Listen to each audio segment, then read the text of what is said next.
चलो आज के क्लास को स्टार्ट करते हैं। पिछले क्लास में क्या क्या पढ़ा था हम लोगों ने? डिस्टेंस और डिस्प्लेसमेंट पढ़ लिया था। आज क्या पढ़ना है? स्पीड और वेलोसिटी, एक्सेलरेशन और ग्राफ पढ़ना है। तो आज ये तीन केस हम पढ़ लेते हैं। तो फटाफट से लिखो, एक तरफ लिखना है स्पीड और एक तरफ लिखना वेलोसिटी। एक तरफ क्या लिखना है? स्पीड लिखना है, एक तरफ क्या लिखना है? वेलोसिटी लिखना है। सुनना ध्यान से। अब ये जो स्पीड है, स्पीड का जनरल फॉर्मूला क्या होता है? जो हम सब जानते हैं, डिस्टेंस अपॉन टाइम, यही होता है। स्पीड का जो जनरल फॉर्मूला होता है क्या होता है? डिस्टेंस अपॉन टाइम होता है। और वेलोसिटी का क्या होता है general formula? Displacement upon time.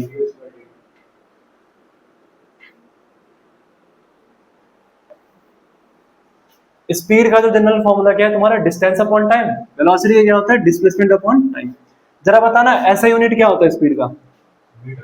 Metre per second. Velocity का भी क्या हो जाएगा? Metre per second. ये दोनों का क्या होगा? ऐसा यूनिट। डायमेंशन क्या होगा? लेंथ का क्या होता है? एल। टाइम का क्या होता है? टी। तो एल टी माइनस वन। इसका भी कितना होगा? L T minus one. Speed कौन सी क्वांटिटी है? स्केलर या वेक्टर? स्केलर क्वांटिटी है, क्योंकि इसमें डायरेक्शन के बारे में बात नहीं करते हम।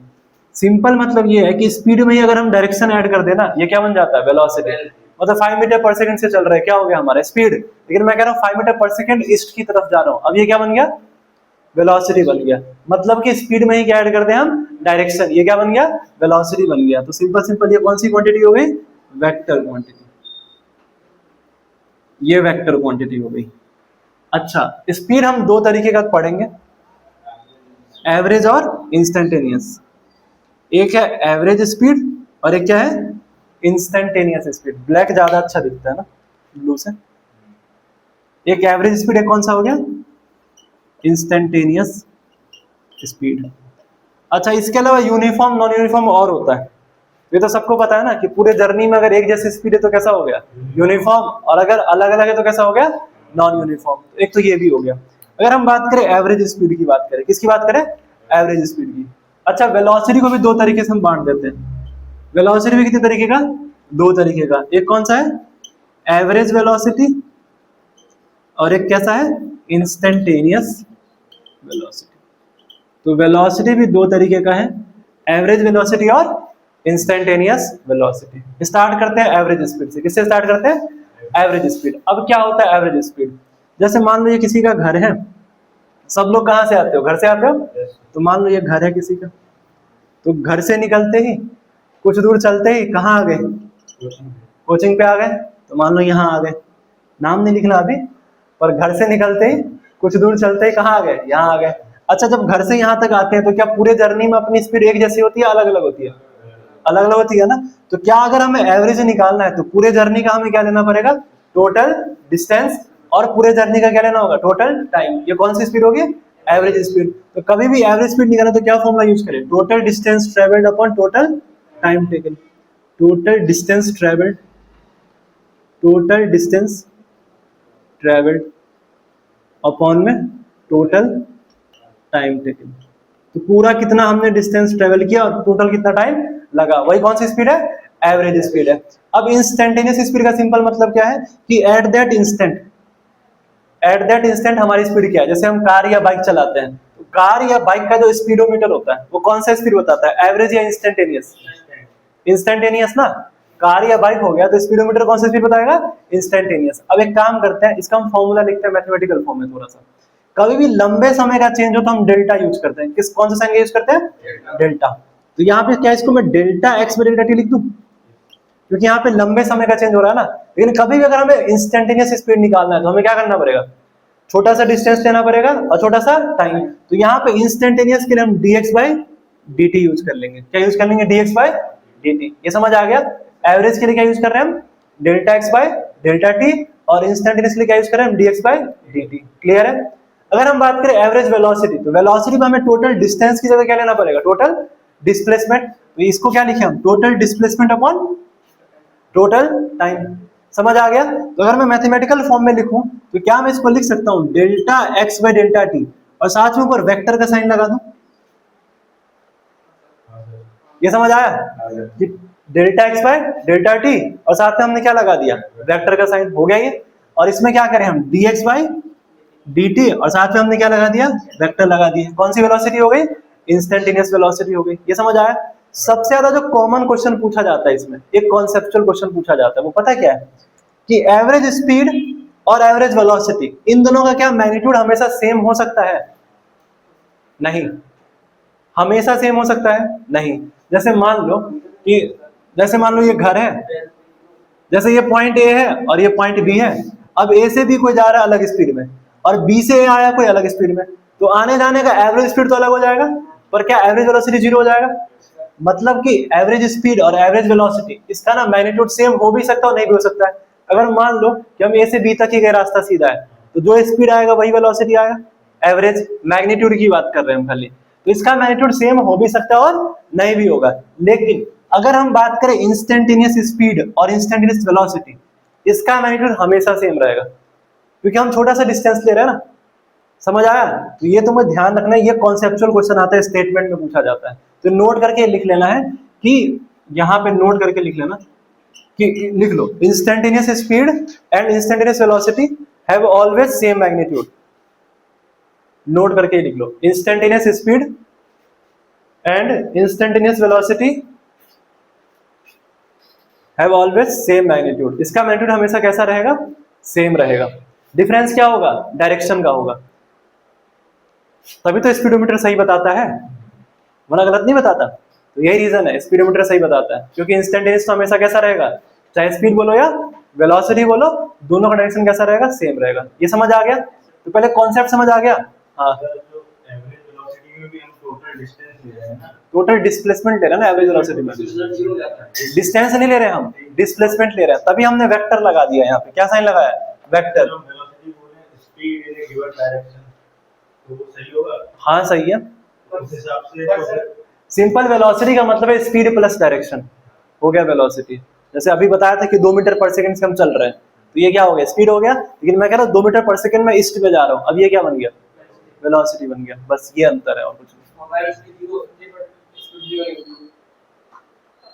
हाँ ये बात भी सही है, क्योंकि वो जैसे डिस्टेंस और डिस्प्लेसमेंट का अंतर बताया था ना, बस यही काम करेगा यहाँ पे, क्योंकि यहाँ पे इधर डिस्टेंस, इधर क्या है, डिस्प्लेसमेंट है। तो हाँ, यही अंतर काम करेगा इसमें। क्लियर है?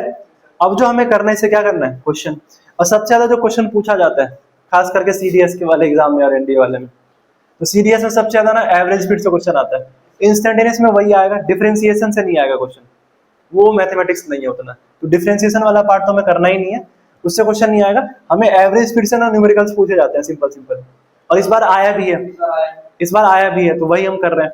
करें हम, हर बार क्लास में पढ़ाते भी हैं। इसको मिटाएं, अब सिंपल हम एवरेज स्पीड से 3-4 क्वेश्चन कर लेते हैं, बढ़िया बढ़िया। मिटाएं इसको। अब देखो क्वेश्चन करते हैं। अब जो ऑनलाइन पढ़ रहा होगा रिकॉर्डिंग में, कहेगा मिटाने में सर टाइम वेस्ट कर देते हैं, इसको कट कर दो। पर रिकॉर्डेड सही रहता है ना, रिवीजन क्लास सही है। स्पीड में 2x में देख लो पूरा ऐसे। क्या हुआ, बैकलॉग हो गया तो देख लो, अगर कोई क्लास छूट गया जाके देख लो हर रोज का। ये तो पीयूसी कर सकता है।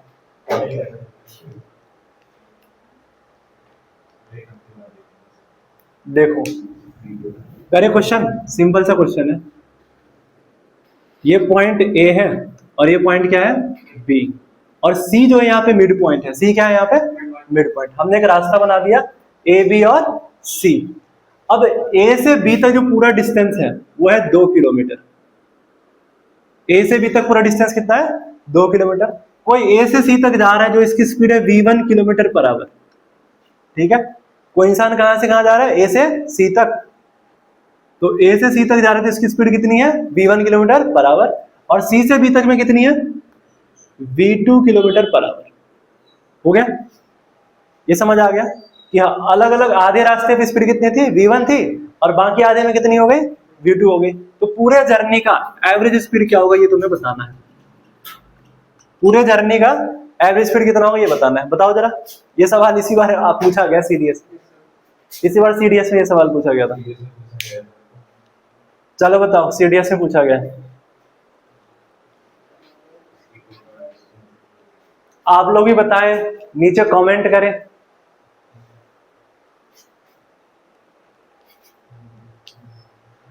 इसका आंसर नीचे कमेंट करें वीडियो को पॉज करके, या तो नहीं भी कर सकते आप, क्योंकि इस वाले पार्ट को मैं कट नहीं करने वाला हूँ। नीचे कमेंट करें क्या आया। सही बात है यार, ये तो डायरेक्ट हो गया, आसान है, याद नहीं करना है इसको। हाँ पर याद नहीं करना है, बस समझना है। सिंपल क्या था, ये तो मैं वो आखिरी में याद ही रखना है वो तो याद ही रखना है और समझना है। सिंपल मतलब क्या है, टोटल डिस्टेंस फॉर्मूला क्या था अपना, total distance travelled upon total time taken, यही था फॉर्मूला। टोटल डिस्टेंस कितना है 2 किलोमीटर, मिल गया। हमें टाइम नहीं पता ना, हमें क्या नहीं पता है, टाइम नहीं पता। अच्छा ए से सी तक का कितना डिस्टेंस होगा 1 किलोमीटर, क्योंकि ये तो मिड पॉइंट है ना, और ये भी डिस्टेंस कितना हो गया 1 किलोमीटर। ये तो समझ आ गया, ए से सी तक तो क्या है अपना मिड पॉइंट है, मिड पॉइंट है तो ये 1 ये 1। अभी हमने देखा था स्पीड का फॉर्मूला, स्पीड क्या होता है अपना डिस्टेंस अपॉन टाइम, यही होता है। तो क्या यहाँ से जो टाइम होगा वो क्या हो जाएगा अपना डिस्टेंस अपॉन में स्पीड, क्रॉस कर दिया तो टाइम ऐसे निकाल सकते हैं। तो क्या इसके लिए टाइम अलग होगा और इसके लिए टाइम कैसा होगा, अलग होगा, दोनों के टाइम कैसा होगा, अलग अलग होगा। कौन है भाई, दोनों के टाइम कैसा होगा, अलग अलग। अगर मैं यहाँ पे टाइम निकालूं तो क्या करें 1/v1 होगा, यहाँ पे क्या हो जाएगा 1/v1 हो जाएगा, और इसके लिए निकालो तो क्या हो जाएगा 1/v2। ये वाला कितना हो जाएगा बताओ 1/v1 प्लस 1/v2। पहले ये समझ आया या नहीं आया, आसान है। अब क्या करें हम, टोटल टाइम हमें निकालना है, मिल गया 1/, अब इसको सॉल्व कर लेते हैं, कितना हो जाएगा 2 किलोमीटर, और ये कितना हो गया, कितना ले लिया एलसीएम v1 v2, और ये कितना हो गया v2 प्लस v1, ये ऊपर चला जाएगा, कितना आ गया बताओ 2v1 v2 upon v1 plus v2। आया समझ में या नहीं आया, गलत कराए थे बताओ, ले पेपर में ही गलत कराए तुम, बहुत बढ़िया बहुत बढ़िया। इस बार नहीं करना है गलत, और इस बार ये सेम क्वेश्चन तो नहीं आएगा, हो सकता है कुछ अलग आ जाए। हाँ सबका कर रहे हैं अभी, अभी लाइन बाय लाइन करेंगे पूरा।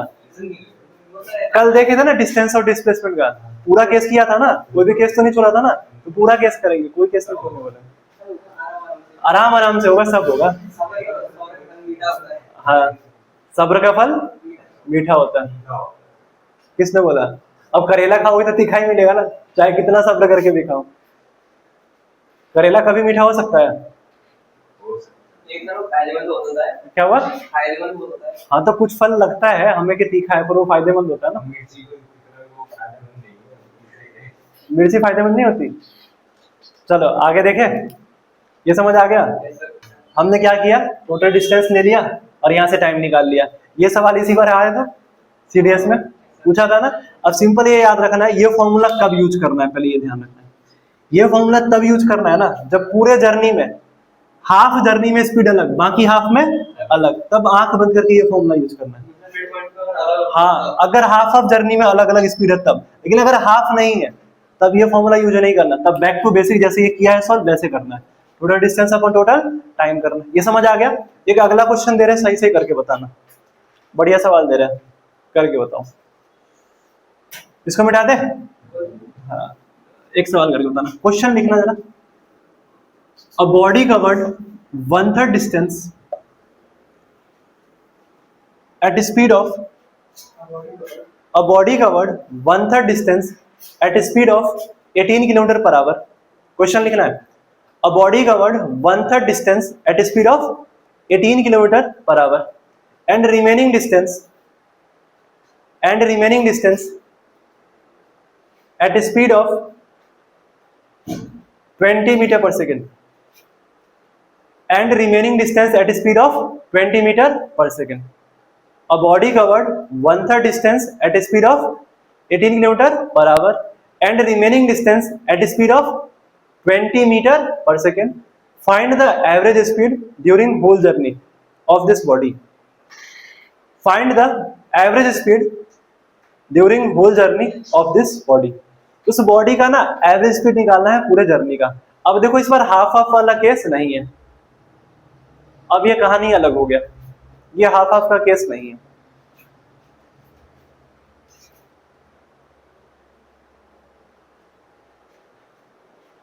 इसको करना है सही से,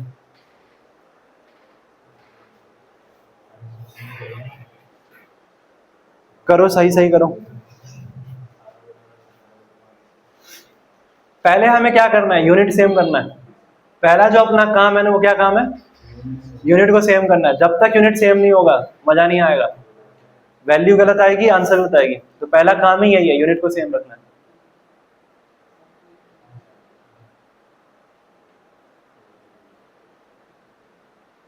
आ गया?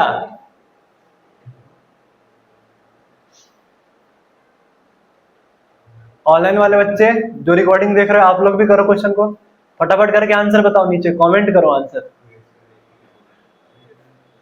2x पे देख रहे होंगे ये लोग, तो फटाफट से कमेंट करो आंसर, इसका क्या है आंसर, नीचे कमेंट करो।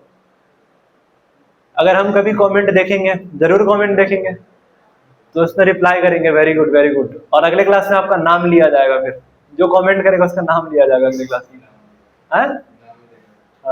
उसके नाम से मीम बनाएंगे। जैसा था ना, देख रहा है विनोद, वैसे कमेंट कर रहा है विनोद।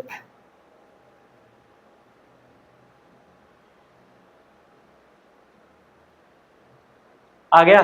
10 मीटर पर सेकंड आया। Let me check. यही कहानी है पूरी। पूरा डिस्टेंस कितना दे रखा है भाई, 1/3 का पूछा है ना? सर 3 ले लेता हूं। हाँ 3 भी ले सकते हैं, 1/3 भी ले सकते हैं, वो भी। हाँ ठीक है, वो भी ठीक है। अब ये 1/3 हो गया, मैं ऐसे कर लेता हूँ। ये 1/3 हो गया, जैसे क्वेश्चन में क्या रखा वैसे कर लेते हैं। कितना स्पीड दे रखा था, 18 किलोमीटर बराबर। बाकी रिमेनिंग कितना बचा, 2/3। इसमें कितनी स्पीड है, 20 मीटर पर सेकेंड। अपना जो सबसे पहला काम है वो यही काम है कि यूनिट को सेम करना है। तो हम क्या कर रहे हैं, 18 किलोमीटर पर आवर को किसमें कन्वर्ट कर रहे हैं, मीटर पर सेकेंड में। मल्टीप्लाई कर दें, इसको मल्टीप्लाई कर देते हैं 5/18 से। कोई नहीं, कोई बात नहीं, हम इसको कर लेते हैं ना। कितना आ गया जल्दी बताओ, 5 मीटर पर सेकेंड। ये 5 हो गया, कितना हो गया 20। अब सॉल्व कर ले। क्या इसमें ये फॉर्मूला लगेगा 2v1v2 अपन v1 + v2? नहीं लगेगा।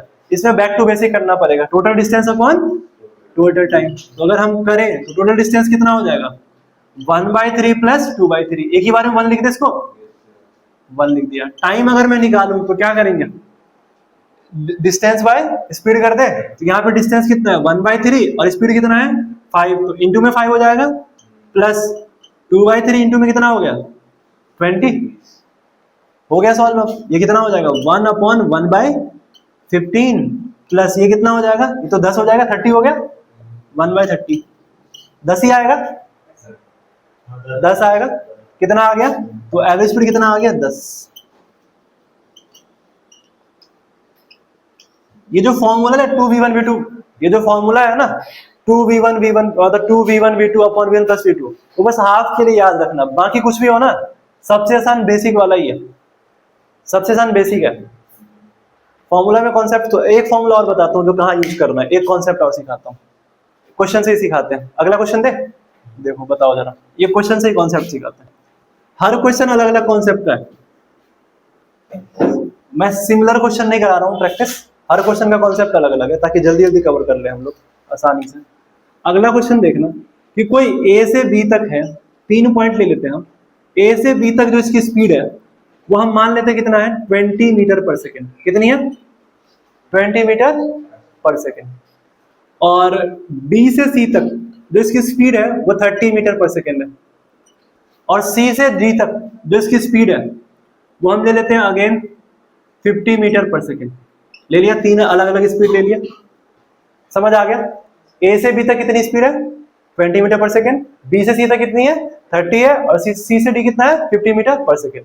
लेकिन सबको कवर करने में जो टाइम लगा वो इक्वल टाइम है। यहां भी 2 सेकेंड लगा है, यहां भी कितना लगा है 2 सेकेंड लगा है, और यहां भी कितना लगा है 2 सेकेंड।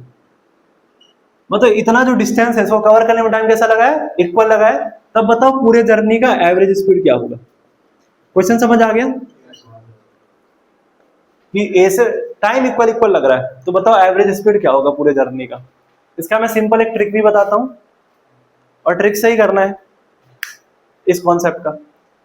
बेसिक से भी करेंगे तब भी आंसर वही आएगा, पर बेसिक से टाइम टेकिंग है तो ट्रिक से ही कर लेते हैं। सिंपल ट्रिक समझ लो। हाँ देखो सिंपल इसका जो ट्रिक है ये है, अगर इक्वल इक्वल टाइम है ना, अगर टाइम अगर पूरे जर्नी में दे रखा है कि अलग अलग इक्वल इक्वल टाइम है, तो इक्वल टाइम के लिए सिंपल जैसे मैथ में हम निकालते हैं ना वैसे निकाल लेंगे।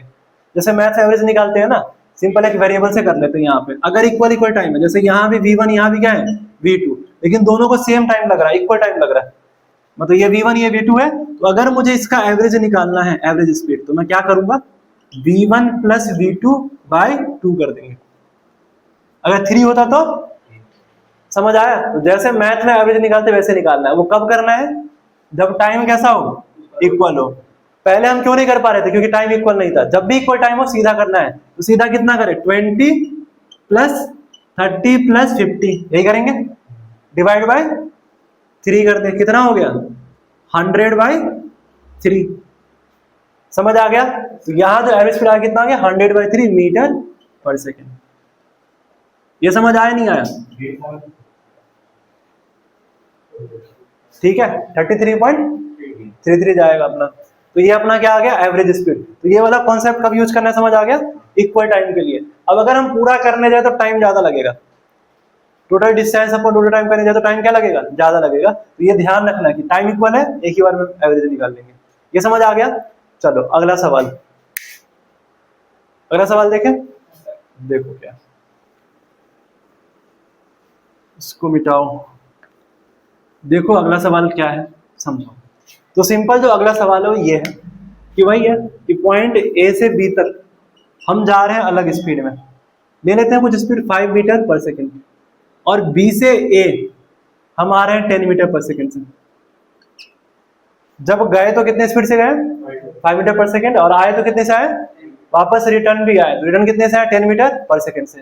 तो आने जाने का जो एवरेज स्पीड होगा ये बताना है, और एवरेज वेलोसिटी तो जीरो होगा, डिस्प्लेसमेंट जीरो है ना। तो चलो ये छोड़ो, एवरेज स्पीड बताओ क्या होगा, जल्दी बताना है, सिंपल क्वेश्चन है ये। एवरेज स्पीड क्या होगा आने जाने का, हाँ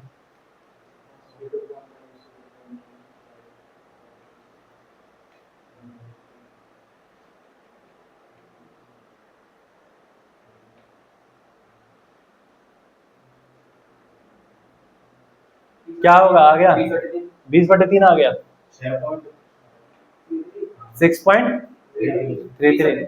हाँ क्या, हाँ इसमें इसमें सिंपल यही फॉर्मूला लग जाएगा, 2v1v2 upon v1 plus v2। ये फॉर्मूला क्यों लगेगा समझ आ गया, क्योंकि डिस्टेंस अगर x एज्यूम करूं तो आने का भी x तो जाने का भी क्या है x है।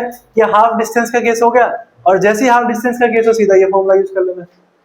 सिंपल कितना हो जाएगा, 2 इंटू v1 कितना है 5, और ये कितना है 10, और ये कितना हो गया 15, कितना हो जाएगा 20/3 मीटर पर सेकेंड। एक ही बार में आंसर आ गया, समझ आ गया। तो जो एवरेज स्पीड से क्वेश्चन आता है तो ऐसे ही आता है, उससे ज्यादा नहीं आएगा। अगर एनडी सीडीएस में अगर पूछा जाएगा इससे ज्यादा नहीं आएगा। क्लियर है। अब हम आगे पढ़ते हैं एक्सेलरेशन, फिर सब मिला के क्वेश्चन बनाएंगे, सब कुछ मिलकर ना एक साथ बनेगा क्वेश्चन बढ़िया। अगला हेडिंग लिख लो एक्सेलरेशन, बेटा इसको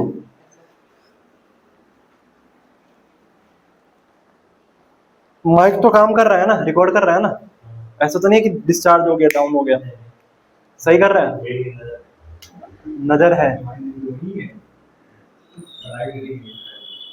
पढ़ाई पे नजर नहीं है माइक पे। एक्सेलरेशन, अच्छा इस माइक के अंदर पता है एक चीज है, कैपेसिटर लगा होता है ये कंडेंसर, इसमें कैपेसिटर है। जैसे यहाँ पे जो यहाँ बोलते हैं ना, होता क्या कैपेसिटर है, ऐसा होता है, आगे पढ़ाएंगे। एक तो फिक्स होता है और एक आगे पीछे मूव करता है। अब जब ये आगे पीछे मूव करेगा ना, जैसे हम बोल रहे हैं माइक में, जितना पास रख के बोले या दूर रख के बोले, तो हमें मुंह से यहीं से बोलना है ना, यहाँ से डिस्टर्बेंस हो रहा है यार, तो ये आगे पीछे मूव करता है, और जैसे आगे पीछे मूव करेगा तो हम इलेक्ट्रिक फील्ड या पोटेंशियल रिकॉर्ड कर लेते हैं, और वही फिर हम स्पीकर में जाता है, और स्पीकर उस हिसाब से आगे पीछे करता है, सुनाई देता है। तो ये है माइक में, देखो कितना यूजफुल है कैपेसिटर। हाँ फैन में भी लगा हुआ कैपेसिटर, फोन का टच भी कैपेसिटर ही है, पढ़ाएंगे जब तक बताएंगे टॉपिक। अब क्या हुआ, कैपेसिटर अगर नहीं होता ना डिस्कवरी, तो टच नाम की चीजें नहीं होती। लाइट फैन ज्यादा फैन तो होता है। फैन, हाँ सब कुछ कैपेसिटर, फिर बैटरी भी नहीं बनती, क्योंकि सबसे पहले कैपेसिटर आया है, बैटरी तो बाद में, बहुत बाद में आया, पहले कैपेसिटर बना। क्या हुआ? लाइटिंग बनती तो नहीं, लाइट बन गई थी बैटरी कैपेसिटर से पहले, इलेक्ट्रिक आर्क नाम की चीज थी। अब बल्ब वगैरह बहुत बाद में बना है, बैटरी बनने के बाद बल्ब बना है, जनरेटर वगैरह बनने के बाद समय लगा है बल्ब को बनने में। आते हैं एक्सेलरेशन पे। सिंपल क्या है acceleration? Rate of change of velocity. अगर वेलोसिटी में चेंज आ रही है, क्या अपना एक्सेलरेशन है। अच्छा, ये दो तरीके का होगा, ये भी एवरेज और इंस्टेंटेनियस। ये जो एक्सेलरेशन ये भी कितने तरीके का है? दो तरीके का, एवरेज और इंस्टेंटेनियस। सिंपल एवरेज के लिए क्या लिखते हैं हम? Delta we by delta T. Vector use कर रहे हैं क्योंकि ये कौन सी क्वांटिटी है? वेक्टर क्वांटिटी है, बिना डायरेक्शन का ये डिफाइन नहीं होता। जो एक्सेलरेशन है वो बिना डायरेक्शन का डिफाइन नहीं होगा। ये कौन सी क्वांटिटी है? वेक्टर क्वांटिटी है। अगर इंस्टेंटेनियस की बात करें, क्या लिखे हम? Dv by dt। ऐसा यूनिट क्या होगी इसकी? Metre per second square, dimension LT minus 2। अब यहाँ पे एक्सप्रेशन में एक टर्म आता है पॉजिटिव एक्सेलरेशन, नेगेटिव, कई बार कंफ्यूजिंग भी रहता है, जिसको रिटार्डेशन कहते हैं नेगेटिव को। तो ये जरा एक बार ये कॉन्सेप्ट समझ लो, समझ ले इसको फटाफट से, देखो क्या होता है। यहां लिख रहा हूं, जैसे मान लो एक कार है, एक क्या है? कार है। अगर इसकी स्पीड इंक्रीज हो रही, मतलब वेलोसिटी क्या हो रही? इंक्रीज हो रही, तो वेलोसिटी में चेंज है ना, मतलब एक्सेलरेशन होगा। तो अगर वेलोसिटी इंक्रीज हो रहा है, जो एक्सेलरेशन होगा वो पॉजिटिव होगा। कैसा होगा? पॉजिटिव। अच्छा हम ये बताओ, कार तो इधर की तरफ मूव कर रही है, तो क्या वेलोसिटी का डायरेक्शन भी इधर ही होगा जिधर कार मूव कर रहा है ना? तो एक्सेलरेशन का डायरेक्शन भी कहाँ होगा? उधर की तरफ ही होगा जिधर कार मूव करेगा। लेकिन अगर मान लो कि ड्राइवर ब्रेक लगा दे, क्या लगा दे? ब्रेक लगा दे, कोई दिख गया सामने, क्या करेगा वो? ब्रेक लगाएगा। तो ब्रेक लगा लाल सारी में, तो वेलोसिटी क्या करेगा? डिक्रीज करेगा। तो अगर वेलोसिटी डिक्रीज करेगा, हमें जरा ये बताओ, अब जो एक्सेलरेशन होगा वो कैसा होगा? नेगेटिव होगा। लेकिन डायरेक्शन किधर होगा? जिधर कार मूव कर रहा है उधर, या इसके अपोजिट? हाँ, अब जो डायरेक्शन होगा रिवर्स कर जाएगा, अपोजिट की तरफ होगा। इसी को हम कहते हैं निगेटिव एक्सेलरेशन। क्या कहते हैं? और यही क्या कहता है अपना? रिटार्डेशन। समझ आ गया या नहीं आया? अगर वेलोसिटी डिक्रीज हो रहा है तो कौन सा होगा? Negative acceleration. इंक्रीज हो रहा है तो पॉजिटिव। ये कॉन्सेप्ट क्लियर है यहाँ पे या नहीं है? फटाफट ग्राफ पे आए, लिखो ग्राफ, लिखो फटाफट। क्या हुआ? कार तगड़ी है। पता कौन सी कार है?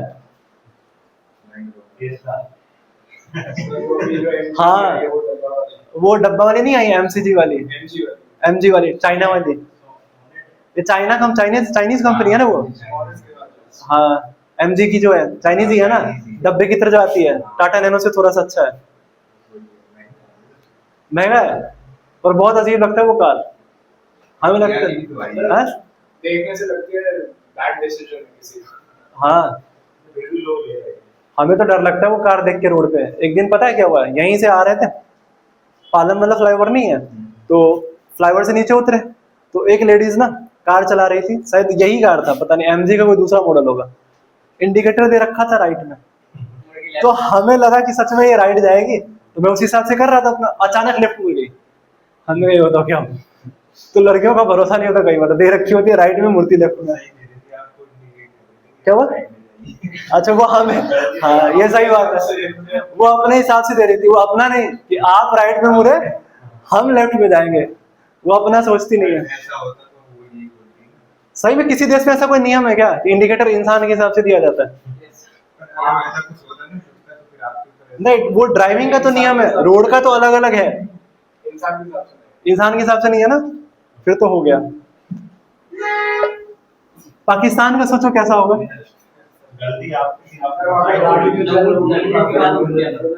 अरे सुना है पाकिस्तान में आईफोन बहुत महंगा है। सर फील्ड नहीं मिल रहा होता, तो वहाँ पे पार्टनर सिस्टम चलाने के लिए क्या? नमूने।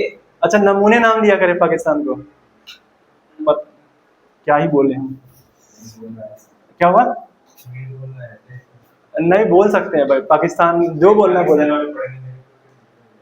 हाँ यार, पाकिस्तान वाले पढ़ने लग जाएंगे तो दिक्कत है। नहीं, तुम भी पढ़ सकते हो, फ्री ऑफ कॉस्ट सर्विस है। हाँ पर दिक्कत है यार इन लोगों का, प्रोजेक्टाइल मोशन तो चलो उल्टा हम पे अप्लाई करते हैं, इनका कोई भरोसा नहीं है। हाँ अब तो S500 भी आने वाला है, बस 500 मीटर रेंज होगा उसका, 500 किलोमीटर बहुत ज्यादा है। पाकिस्तान को तो ऐसे क्रॉस कर जाएंगे ऐसे, एक बार इधर से एक बार इधर से। लॉन्च करेंगे वहीं टूट जाएगा। हाँ उनका तो है भी ऐसा, कोई भरोसा नहीं है इनका। मैं तो वही देख रहा था, मैच देख रहा था हार्दिक पांड्या का, वो हार्दिक पांड्या, अच्छा हुआ हार्दिक पांड्या खेलने नहीं आया भाई, 20 करोड़ की घड़ी है। वो 3 करोड़ में वही तो 20 करोड़ की घड़ी है, अगर हार्दिक पांड्या खेलने आए क्या पता वो उनके घड़ी पर नजर हो, घड़ी चोरी हो जाए, कुछ भी हो सकता है। क्या हुआ? नहीं वो घड़ी बचाना था भरोसा नहीं था ना कि भाई 20 करोड़ की घड़ी, आधे तो घड़ी देख के परेशान हो जाएंगे, घड़ी डिस्ट्रैक्शन हो जाता है। हार्दिक पांड्या का ना कॉन्फिडेंस है, टेंशन नहीं होती। अरे जो बोलो कॉन्फिडेंस है बंदे में, एटीट्यूड थोड़ा अलग लेवल का होता है। हाँ वो देखिए ग्राफ पे आ जाए, 3 ग्राफ पढ़ना है, XT ग्राफ, VT ग्राफ और AT ग्राफ। सुनो 3 ग्राफ पढ़ना है हमें, XT, VT और AT। XT ग्राफ क्या होता है, X को हम कई बार डिस्टेंस मानेंगे, कई बार क्या मानेंगे, डिस्प्लेसमेंट। तो X का मतलब क्या है, डिस्टेंस भी और डिस्प्लेसमेंट भी है। बहुत लोग अलग अलग मतलब निकालते हैं X का, पता नहीं सबको X ही क्यों बोलते हैं, मुझे समझ नहीं आ रहा है। पता नहीं किसने ये डिस्कवरी करी है, कोई लड़की छोड़ दे वो भी X। EX होता है वो। अच्छा वो EX होता है, EX नहीं होता ना? बोलते हैं ना X सर्विस। हाँ अच्छा वो है, फॉर्मर। हाँ तो वो EX है, पर पढ़ते X ही है। EX का कोई फुल फॉर्म भी होता है क्या, किसी को पता है? पता नहीं क्या होता है, पढ़े ये वाला।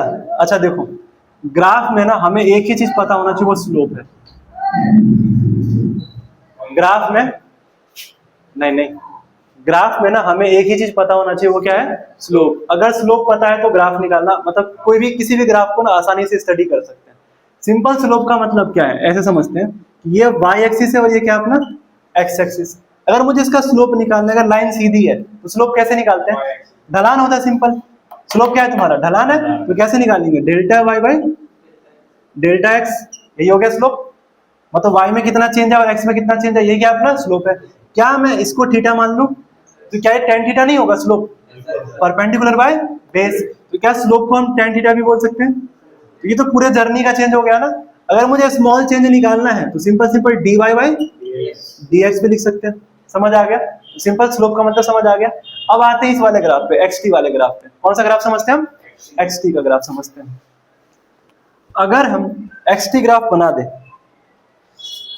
अगर हम XT ग्राफ बना दें, ये रहा x जो कि मीटर में मेजर करेंगे, और टाइम को कैसे मेजर करेंगे, सेकंड में। अगर मैं इसका स्लोप निकालूं तो मैं क्या करता है, dx बाई dt करता। अगर मैं इसको डिस्टेंस मानूं, इसको क्या मानूं, टाइम, डिस्टेंस अपॉन टाइम क्या होता है, स्पीड होता है। और डिस्प्लेसमेंट मानो तो क्या होगा, वेलोसिटी होगा। मतलब कि XT ग्राफ का जो स्लोप है वो क्या देगा, स्पीड या वेलोसिटी। ये समझ आया या नहीं आया, बस यही देखना और कुछ नहीं देखना। XT ग्राफ का स्लोप हमेशा क्या बताएगा, स्पीड या वेलोसिटी। क्लियर है। अच्छा इस ग्राफ का एरिया कुछ बताएगा, अगर इस ग्राफ का एरिया निकालो तो मैं क्या करता हूं, 1/2 x into T, x into T. Distance into time कुछ होता है, नहीं होता, तो नॉट डिफाइंड। तो कई बार पूछ लिया जाता है कि इस ग्राफ का एरिया क्या है, कुछ भी डिफाइन नहीं कर रहा। ये कुछ भी डिफाइन कर रहा है क्या, नहीं कर रहा। बाकी इन दोनों ग्राफ का करेगा, पर इसका एरिया कोई भी डिफाइन नहीं कर रहा। तो XT ग्राफ का जो स्लोप है वो क्या बताएगा, स्पीड या वेलोसिटी। और इसका जो एरिया है वो डिफाइन तो कुछ भी नहीं कर रहा, तो नॉट डिफाइंड। समझ आ गया। अब अलग अलग प्रकार के ग्राफ बना रहे हैं और बताते हैं, समझते हैं कि कौन कौन सा ग्राफ क्या क्या क्या है। XT ग्राफ ही देख रहे हैं हम। ये x किस में है, मीटर में, और टाइम किस में है, सेकंड में। ये रेखा है सीधे जा रही है, लाइन को रेखा भी तो कहते हैं हिंदी में। तो रेखा सीधे जा रही है। बताओ ये ग्राफ क्या कह रहा है, ऑब्जेक्ट कहाँ पे है, रेस्ट पे, टाइम निकलता जा रहा है, पोजीशन वहीं की वहीं है। या तो हम ऐसे देख सकते हैं या हम कैसे देख सकते हैं, स्लोप से। स्लोप जीरो मतलब speed zero, velocity zero, object वो भी नहीं कर रहा। तो सिंपल मतलब क्या है कि ये जो बॉडी है कोई भी ऑब्जेक्ट है वो कहाँ पे है, इज एट रेस्ट। तो ऑब्जेक्ट कहाँ पे है, रेस्ट पे। वेलोसिटी जीरो तो एक्सेलरेशन भी क्या होगा इसका, जीरो। ये समझ आ गया। चलो ये वाला ग्राफ बताओ क्या कह रहा है, एक्स मीटर में और टाइम किस में है, सेकेंड में। ये बताओ। यूनिफॉर्म मोशन है, सिंपल स्लोप से चेक कर लेंगे पूरे जर्नी में स्लोप कैसा है, एक जैसा। तो अगर स्लोप कांस्टेंट है तो वेलोसिटी भी कैसी होगी, कांस्टेंट। सारी कहानी स्लोप पे डिपेंड कर रहा है ना, तो स्लोप कांस्टेंट तो वेलोसिटी भी कैसा होगा, कांस्टेंट, मतलब यूनिफॉर्म मोशन है। एक्सेलरेशन क्या होगा इस ग्राफ में, नहीं होगा ना, जीरो होगा ना, क्योंकि वेलोसिटी में चेंज ही नहीं हो रहा। अगर 2 मीटर पर सेकंड से तो पूरी जर्नी में कितना है, 2 मीटर पर सेकंड। तो अगर वेलोसिटी में चेंज नहीं आ रहा तो एक्सेलरेशन क्या हो गया, जीरो हो गया। ये ग्राफ समझ आ गया। अगला ग्राफ देखें हम, बताओ अगला ग्राफ बताओ कि ये ग्राफ क्या कह रहा है, एक्स मीटर में है और टाइम किस में है, सेकंड। ये ग्राफ क्या कह रहा है, पहली बात इसमें हमें स्लोप चेक करना है। इस ग्राफ में पहले हमें क्या चेक करना है, स्लोप। और अगर मैं यहाँ पे स्लोप चेक करूँ तो क्या पूरे जर्नी में अलग अलग स्लोप है या नहीं है, मतलब स्लोप कैसा है, वेरिएबल। स्लोप वेरिएबल मतलब वेलोसिटी भी कैसा होगा, वेरिएबल। और वेलोसिटी वेरिएबल मतलब कैसा है, एक्सेलरेशन है। अब एक काम करते हैं, पॉइंट ए भी रख के चेक कर लेते हैं। ये पॉइंट ए और ये पॉइंट क्या है, बी। कभी भी अगर हमें स्लोप चेक करना होता है तो हम क्या करते हैं, टेंजेंट ड्रॉ कर लेते हैं। तो अगर मैं यहाँ पे टेंजेंट ड्रॉ करूं और यहाँ भी ड्रॉ करूं तो क्या यहाँ पे एंगल कम दिख रहा है और यहाँ पे एंगल क्या दिख रहा है, ज्यादा। तो यहाँ पे जो वेलोसिटी होगी वो क्या होगी, कम होगी, यहाँ पे वेलोसिटी क्या होगी, ज्यादा होगी। मतलब जैसे से ऊपर जा रहे स्लोप बढ़ रहा है, स्लोप बढ़ रहा है मतलब वेलोसिटी क्या कर रहा है, इंक्रीज कर रहा है। और अगर वेलोसिटी इंक्रीज करता है तो कैसा होता है एक्सेलरेशन, पॉजिटिव होता है। मतलब यहाँ पे एक्सेलरेशन तो है पर कैसा है, पॉजिटिव है। ये समझ आया या नहीं आया, तो यहाँ जो एक्सेलरेशन है वो कैसा है, पॉजिटिव है। क्लियर है या नहीं क्लियर है। चलो इसमें एक चीज और बताते हैं, हंसता हुआ ग्राफ और रोता हुआ ग्राफ समझाते हैं, ये जरूरी है बताए। हाँ वो अभी समझा देते हैं यहीं पर, कि अगर हम मान लो यहाँ पे ये बनाया एक्स मीटर में बनाया और टाइम किसमें बनाया, सेकेंड में। अगर ऐसा कुछ ग्राफ है, एक ऐसा है दूसरा यहाँ भी बनाते हैं और एक रो रहा है। सिंपल देखो ना, इसका फेस कैसा है, स्माइलिंग फेस है। हम तो हंसते ऐसे ही है ना, ये आंख हो गया, स्माइल ऐसे करते हैं। और रोते कैसे, ये रोने का हो गया। और अंदर से रो रहा है। सच में देखो ना, जब हम हंसते हैं तो ये ऊपर जाता है, रोते हैं तो नीचे आता है। भगवान क्या बनाया है यार। देखो ना, अगर कोई हंसेगा तो ये ऊपर जाएगा, रोएगा तो पूरा नीचे आएगा। देखो इसे बताना, इस वाले केस में एक्सेलरेशन कैसा होगा, इस वाले केस में एक्सेलरेशन बताओ। सर इनिशियली रिटार्डेशन हो गया, उसके बाद हाँ अगर मैं पूरे जर्नी का देखो इस वाले केस में तो पॉजिटिव होगा। कैसा होगा, क्योंकि हंस रहे हैं ना, अच्छी बात होती है। हंसना कैसा होता है, अच्छी बात होती है, तो क्या हो गया, पॉजिटिव। और यहाँ तो रो रहे हैं ना, तो कैसा होगा, निगेटिव। ये ध्यान रखना है कि यहाँ जो एक्सेलरेशन है कैसा होगा, पॉजिटिव, यहाँ कैसा होगा, नेगेटिव। तो ये ध्यान रखना। एक्स ग्राफ में अगर ऐसा ग्राफ दे रखा है तो पूरे जर्नी का देखें तो कैसा होगा, पॉजिटिव। और यहाँ पे पूरे जर्नी का देखें तो कैसा होगा, नेगेटिव। अब ये करेंगे, प्रैक्टिकल एग्जांपल करेंगे इसका अभी आखिरी में, जब पूरा ग्राफ पढ़ लेंगे तब समझाएंगे इसको।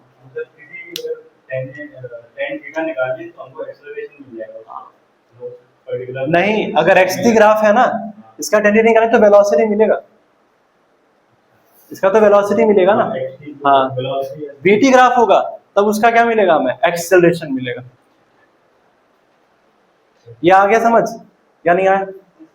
अगला ग्राफ देखें हम, एक ग्राफ देखते हैं, इसको मिटा देते हैं, यहां देखते हैं।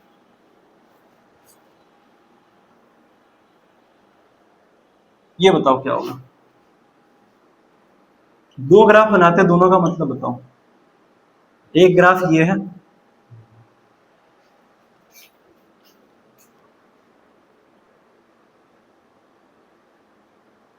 और एक ग्राफ ये है। दोनों ही पॉसिबल नहीं है ना, नहीं है ना, क्योंकि ऐसे अगर हम चेक करें तो यहाँ पे टाइम टी पे देखो ऑब्जेक्ट की पोजीशन दो जगह है। एक टाइम पे कभी ऑब्जेक्ट दो जगह हो सकता है क्या, नहीं। ये ग्राफ पॉसिबल है, नहीं है। इसमें भी चेक करें तो कहाँ पे है ऑब्जेक्ट, एक टाइम पे दो जगह है, तो क्या ये पॉसिबल है? नहीं है। ये पॉसिबल ही नहीं है कि ऑब्जेक्ट एक समय पे कितनी जगह पे हो जाए, दो जगह पे। ये समझ आया या नहीं आया? अगर मैं इस ग्राफ को देखूं सिंपल, अगर मैं इस ग्राफ को सिंपल देखूं, किसी भी ग्राफ को अगर हमें चेक करना है कि ये ग्राफ पॉसिबल है या नहीं है, तो उसके लिए टेस्ट होता है। नहीं, वर्टिकल लाइन टेस्ट। उस टेस्ट का क्या नाम है? Vertical line test. Vertical line test. अगर मुझे किसी भी ग्राफ को देखना है कि ये ग्राफ पॉसिबल है या नहीं है, तो उस टेस्ट का क्या नाम है? Vertical line test. मुझे कुछ नहीं करना, एक ग्राफ में ना वर्टिकल लाइन ड्रॉ कर देना। अगर ये लाइन किसी दो पॉइंट से कट हो रही है, मतलब ग्राफ पॉसिबल नहीं है। देखो यहाँ दो पॉइंट से कट हो रही है, पॉसिबल है? नहीं है। अगर यहाँ भी वर्टिकल लाइन ड्रॉ करूं, दो पॉइंट से कट हो रहा है, पॉसिबल है? नहीं है। और इसमें कहीं भी करूं, कट हो रहा है क्या? नहीं। तो अगर दो पॉइंट से कट नहीं हो रहा तो पॉसिबल है। ये ग्राफ को चेक करने का तरीका है, क्या नाम है? Vertical line test. ये ग्राफ पॉसिबल है या नहीं है। कई बार ये ऑप्शन में लिखा होता है, मतलब दिया रहता है 4 ऑप्शन, तो कंफ्यूजिंग होता है। कई बार हो सकता है कि आधा ही बना रखा हो, पूरा ना बना रखा हो, पर वही वर्टिकल लाइन टेस्ट करना है। दो पॉइंट से कट हो गया मतलब पॉसिबल नहीं है। आया समझ में? नहीं आया? चलो आगे देखें, एक ग्राफ और देखते हैं लास्ट, फिर हम बीटी ग्राफ देखते हैं। एक ग्राफ और देख ले, इसको मिटा रहा, फिर हम बीटी ग्राफ देख लेंगे। और ये ग्राफ ये रहा, ये ग्राफ बना दिया। एक्स मीटर में है और टाइम किस में है? सेकेंड में। ये पॉइंट ए है, ये पॉइंट बी है और ये पॉइंट सी है। आप ये बताना कि किस पॉइंट पे वेलोसिटी, इंस्टेंटेनियस वेलोसिटी पॉजिटिव है, किस पे निगेटिव और किस पे जीरो है। ए पे कैसा है? पॉजिटिव है। बी पे कैसा है? जीरो है ना। और सी पे कैसा होगा? नेगेटिव। tan थीटा 90 के बाद कैसा हो जाता है? नेगेटिव होता है। समझ आ गया? तो ये कौन सा ग्राफ था? XT graph. तो एक्सटी ग्राफ की सारी कहानी क्या हो गई? समाप्त। इतना ही केस है, बाकी जो भी केस है तो कैसे करना है ये तो समझ आ गया ना, तो हम कर सकते हैं। अगला ग्राफ लिखना VT graph, velocity time graph. अब कौन सा ग्राफ पढ़ रहे हैं हम? Velocity time graph. इसको मिटा दे, लिख लो velocity time graph, VT graph. अगर मैं इस ग्राफ का क्या निकालूं? स्लोप। तो ऐसे ही पता है कि डी बाई डी टी होगा। ये क्या होता है? एक्सेलरेशन। तो वेलोसिटी टाइम ग्राफ का स्लोप क्या बताएगा? एक्सेलरेशन बताएगा। और अगर मैं इसका एरिया निकालूं, क्या निकालूं? एरिया। तो सिंपल क्या करना पड़ेगा? 1/2 बेस इंटू हाइट, मतलब वेलोसिटी इंटू टाइम। तो अगर मैं इसका एरिया निकालूं तो वेलोसिटी इंटू टाइम ही तो है। तो ये क्या होता है? डिस्प्लेसमेंट होता है। और अगर स्पीड लो तो क्या हो जाएगा? डिस्टेंस। मतलब कि वीटी ग्राफ का जो एरिया है वो क्या बताएगा? डिस्टेंस या डिस्प्लेसमेंट। इस ग्राफ का जो एरिया है वो क्या बताएगा? डिस्टेंस या डिस्प्लेसमेंट। ये समझ आ गया या नहीं आया? तो निकाले इसका एरिया फटाफट से। एरिया नहीं, ग्राफ देखते हैं, बाकी सब देखें। चलो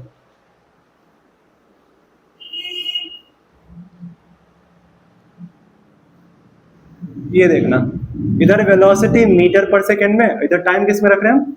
सेकेंड में। पहली बात बताओ, ये ग्राफ क्या कह रहा है? एक्सेलरेशन जीरो है, कांस्टेंट वेलोसिटी है। क्या एक्सटी ग्राफ में ये ग्राफ ऐसा बना हुआ था? क्या ये दोनों ग्राफ सेम है या अलग अलग है? सेम है ना? सेम है।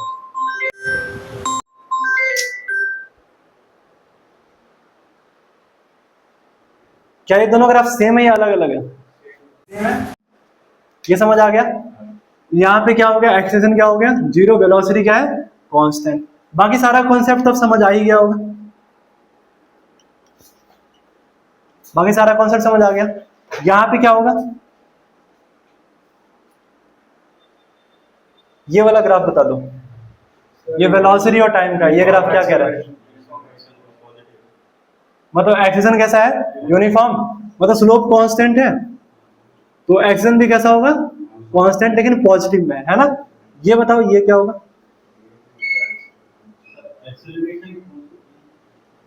कांस्टेंट है ना?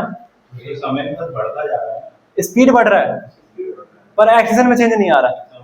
हाँ हाँ, यूनिफॉर्म एक्सेलरेशन है, पर स्पीड ऐसा नहीं कि डिक्रीज हो रहा है। एक्सेलरेशन है मतलब स्पीड है, और पॉजिटिव में मतलब बढ़ रहा है, कम नहीं हो रहा। इस वाले ग्राफ में बताना, मतलब है इसमें भी स्लोप कांस्टेंट है पर निगेटिव में। स्लोप कैसा है? कांस्टेंट है पर किधर है? निगेटिव में। मतलब है एक्सेलरेशन कांस्टेंट पर कैसा है, नेगेटिव है, मतलब यहाँ पे वेलोसिटी कम हो रहा है और यूनिफॉर्म रेट से कम हो रहा है। समझ आया, मतलब ये एक्सेलरेशन यहाँ पे कांस्टेंट तो है पर कैसा है, नेगेटिव है, मतलब यूनिफॉर्म रिटार्डेशन है। समझ आ गया, मतलब यहाँ पे यूनिफॉर्म रिटार्डेशन है। क्लियर है? चलो एक ग्राफ से क्वेश्चन दे सिंपल सा, करके बताओ जरा। यहां देते हैं इधर क्वेश्चन, सिंपल सा क्वेश्चन है, करके बताना क्या होगा। ये देखो क्वेश्चन क्या है, एक ही क्वेश्चन देते हैं, वेलोसिटी मीटर पर सेकंड में और टाइम किस में है, सेकंड में।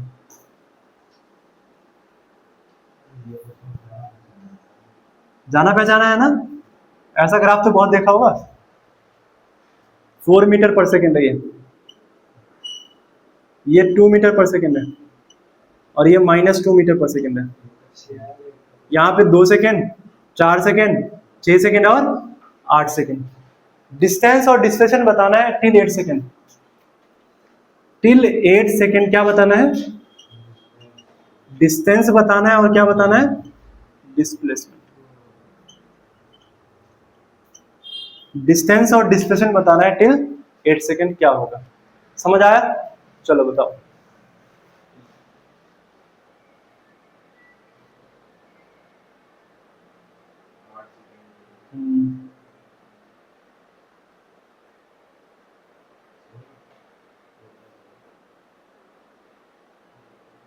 डिस्टेंस और क्या बताना है, डिस्प्लेसमेंट। आप लोग कमेंट करें नीचे,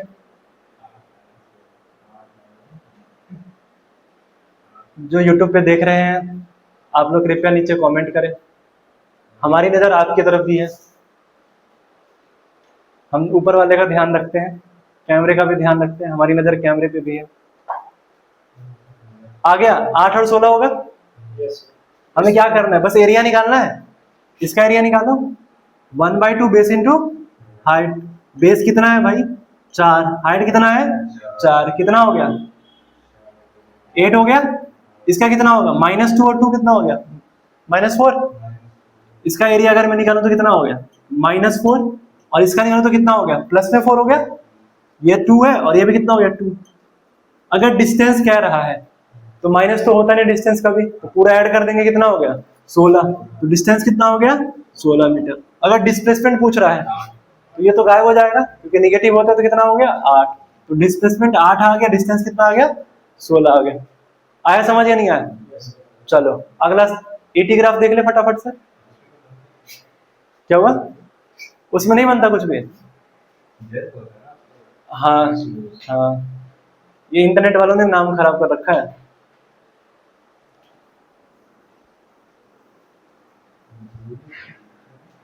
इसको मिटा दे, यहां तक समझ आ गया।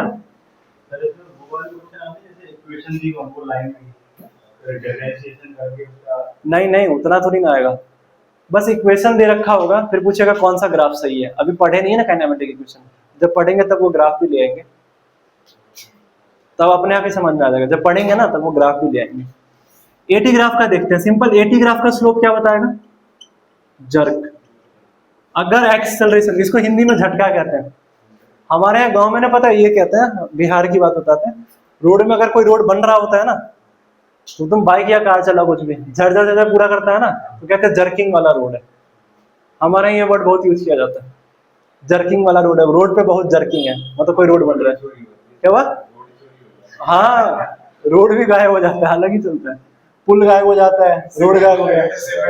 और एक बार ऐसे हुआ, रेलवे का पुल बना, पटरी होती है ना, सुबह सुबह रख, रात में वो रख के गया, सुबह सुबह पूरा पटरी गायब है। वो बनाएगा किससे, क्या हुआ, पता नहीं क्या करेंगे, घर में लगाते हैं।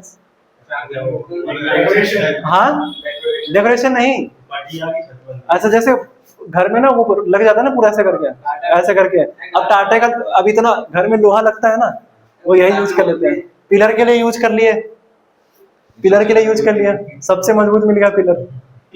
बताओ,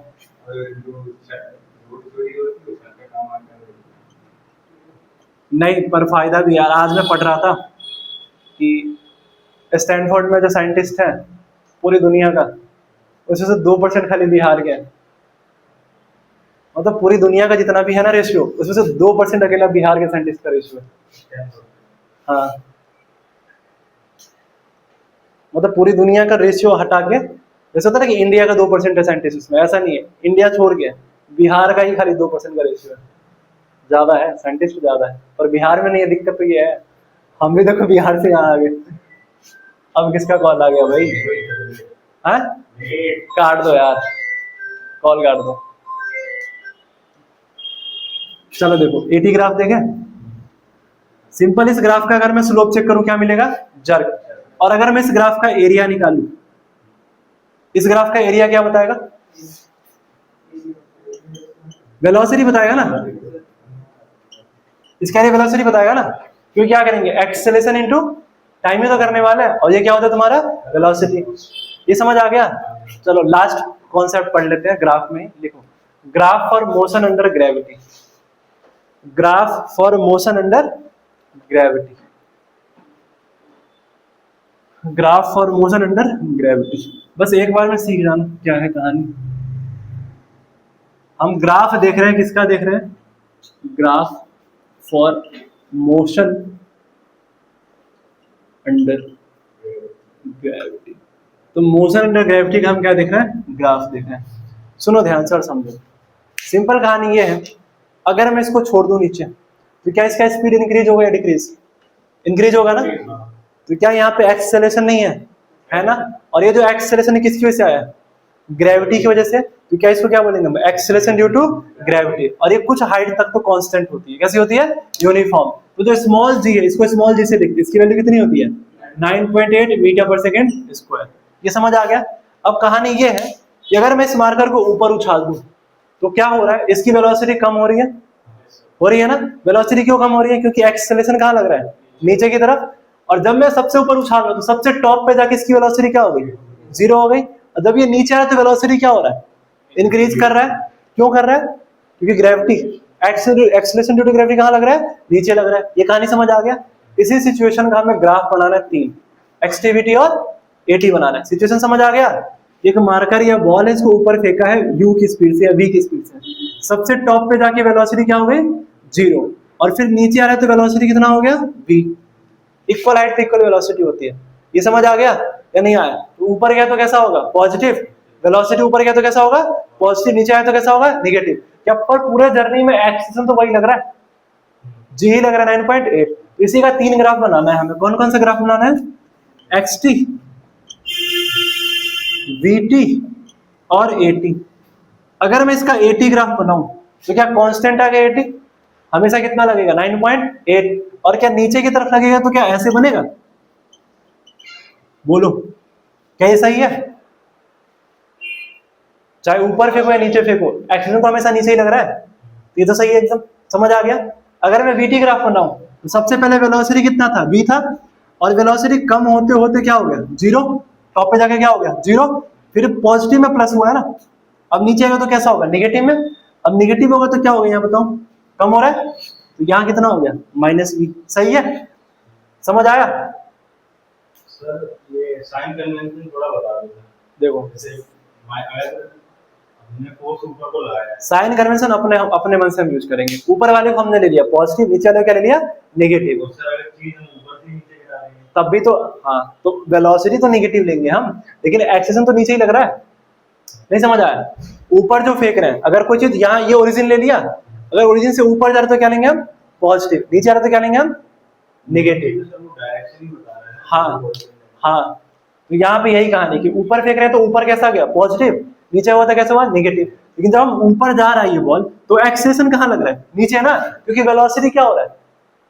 कम हो रहा है। कहाँ लग रहा है? नीचे। जब लेकिन ऊपर से नीचे आ रहा है, तब भी वेलोसिटी क्या हो रहा है? इंक्रीज हो रहा है। और वो कहाँ लग रहा है? इधर की तरफ। तब भी कहाँ लग रहा है? नीचे। पहले नेगेटिव में था वेलोसिटी, मतलब एक्सेलरेशन नेगेटिव था पहले, फिर कैसा हो गया? पॉजिटिव हुआ ना। लेकिन अगर मैं ओवरऑल देखूं तो कैसा है? नेगेटिव ही तो है बाय कन्वेंशन। ये तो नीचे ही लग रहा है ना हमेशा, मतलब तब भी, पहले भी इधर ही लग रहा है, तब भी किधर लग रहा है? इधर ही लग रहा है। तो कैसा होगा? नेगेटिव होगा। मोशन की अपोजिट डायरेक्शन में लगेगा तो नेगेटिव होगा। नहीं समझे तुम कॉन्सेप्ट को। जैसे कार वाला कॉन्सेप्ट बताया था, तो ये हॉरिजॉन्टल के केस में था ना, है ना, कि वेलोसिटी इंक्रीज हो रहा है तो जिधर कार मूव करेगा उधर ही एक्सेलेरेशन होगा, डिक्रीज होगा तो उसके अपोजिट होगा, यही है ना कहानी, है ना। पर यहाँ तो दोनों एक ही डायरेक्शन में सारा केस हो रहा है ना, ऊपर गया तो निगेटिव है, इधर डायरेक्शन है, ऊपर गया तो भी तो नीचे लग रहा है। हाँ तो ऊपर गया तो वेलोसिटी क्या हो रहा है, कम हो रहा है, तो किधर की तरफ होगा, जिधर मूव करे उसके अपोजिट हो गया, क्लियर है। अब जब तो यहाँ पे जो एक्सेलेरेशन आया वैसे वैसे कैसे आया, निगेटिव आया ना, अच्छा अब जब ये ऊपर से नीचे आ रहा है तो वेलोसिटी बढ़ रहा है तो डायरेक्शन किधर की तरफ होगा, इधर। अब कैसे आया यहाँ पे पॉजिटिव, लेकिन अगर मैं जी देखूं तो निगेटिव पॉजिटिव पूरा मिला के कैसा आएगा, निगेटिव। क्यों आएगा निगेटिव, समझ आया कि डायरेक्शन दोनों का किधर की तरफ है, नीचे की तरफ ही है। अगर ये रास्ता सीधा तो कहानी अलग होती, पर है किधर की तरफ, नीचे की तरफ, तो पूरा ओवरऑल कितना है निगेटिव, इसने 9.8 लिया और यहाँ से लिया, समझ आ गया। और अगर मैं यहाँ पे देखूं तो देखो स्लोप निगेटिव में आ रहा है, सही है, ये कहानी समझ आ गई। लेकिन अगर इसी में पूछा जाता कि स्पीड टाइम ग्राफ बताओ, क्या पूछा जाता, स्पीड टाइम ग्राफ पूछा जाता तो क्या करते हैं, स्पीड का डायरेक्शन, क्योंकि स्पीड नेगेटिव नहीं होता तो क्या सिंपल ये पॉजिटिव की तरफ हो जाता जो नेगेटिव में गया है। अच्छा एक्स टी ग्राफ ऐसा बनेगा इसका, इसी सिचुएशन का, क्योंकि ये पहले ही बता चुके हम कि एक्स नेगेटिव है तो कैसा बनेगा, रोएगा, तो रो रहा है ना, देखो स्लोप कम हो रहा है, कम हो रहा है, टॉप पे जाके क्या हो गया, जीरो, मतलब वेलोसिटी जीरो हो गया, फिर इंक्रीज कर रहा है, तो ये सिचुएशन का 3 ग्राफ है, बना लो, ठीक है। तो इसी के साथ आज के क्लास को हम क्या करते हैं, समाप्त करते हैं, बाय बाय, मिलते हैं अगले क्लास में।